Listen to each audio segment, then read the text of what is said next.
అజయ్ బాబు దళితుడు కాదు, మా దళిత క్రైస్తవుల గురించి వాడెందుకు మాట్లాడుతున్నాడు అని మహాకూటమికి చెందిన ఓ బానిస కుక్క తెగ మొరుగుతోంది. బిస్కెట్లు ఎక్కువగా తిందనుకుంటా.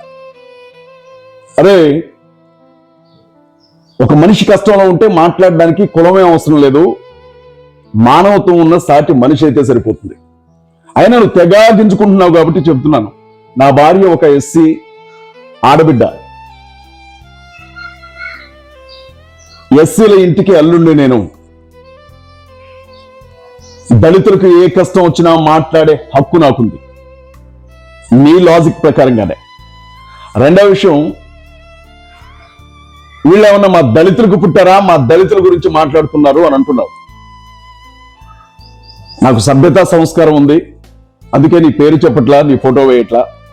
మరి నువ్వేమన్నా ఆ మహాకూటమిలో ఉన్న 3 పార్టీల నాయకులకు ఏమైనా పుట్టేవారా? పొద్దున్నగిస్తే మహాకూటమి గురించి మాట్లాడుతూ ఉంటావు, బానిస కుక్క.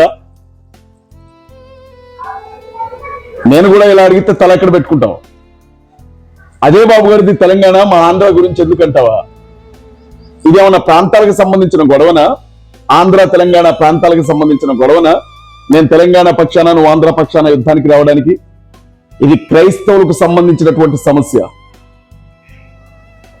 సుప్రీంకోర్టు నిన్న తీర్పిచ్చింది, కానీ గడిచిన 4-5 సంవత్సరాలుగా ఇదే విషయాన్ని చెబుతున్నాను.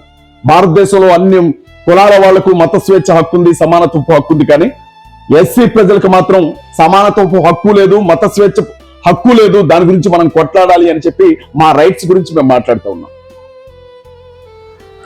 ఆంధ్రాలోనే కాదు, ప్రపంచంలో ఏ దేశంలో, ఏ రాష్ట్రంలో ఎక్కడ క్రైస్తవులకు అన్యాయం జరిగినా, ఒక్క దళిత క్రైస్తవులే కాదు, ఏ కులానికి చెందిన క్రైస్తవులైనా, ఏ ప్రాంతానికి చెందిన క్రైస్తవులైనా అన్యాయం జరిగితే క్రిస్టియన్, ముస్లిం, దళిత్ పొలిటికల్ ఫ్రంట్ నుంచి మేము మాట్లాడతాం. దేవుడు మాకు ఆ భారాన్ని, బాధ్యతను అప్పగించాడు.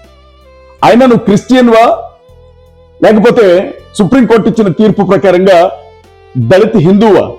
ఒకవేళ నేను క్రిస్టియన్ అని గుడ్డలు దించుకుంటున్నా, నీవు నిజంగా క్రిస్టియన్వే అయ్యుంటే ఆ మాట ఒప్పుకో. ఎందుకంటే నీ లెక్క ప్రకారంగా ఎస్సీ నియోజకవర్గాల్లో పోటీ చేయడానికి నీకు అర్హత ఉండదు. యేసుక్రీస్తు ప్రభువును నమ్ముకున్నటువంటి వ్యక్తి ఎస్సీ నియోజకవర్గంలో పోటీ చేయడానికి ఈ తీర్పు ప్రకారంగా అర్హత ఉండదు.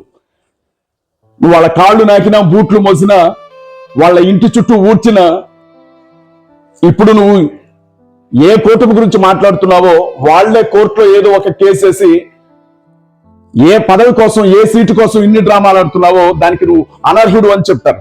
జాతి కోసం మాట్లాడరా? అజయ్ బాబు బీసీ అంటున్నావు, నువ్వు దళితుడు పోయిండి ఏం పొడిచావు? దళిత జాతి మొత్తాన్ని అమ్ముకొని ఈ రోజు ఈ స్థితిలో ఉన్నావు. సిగ్గు లేకపోతే సరే.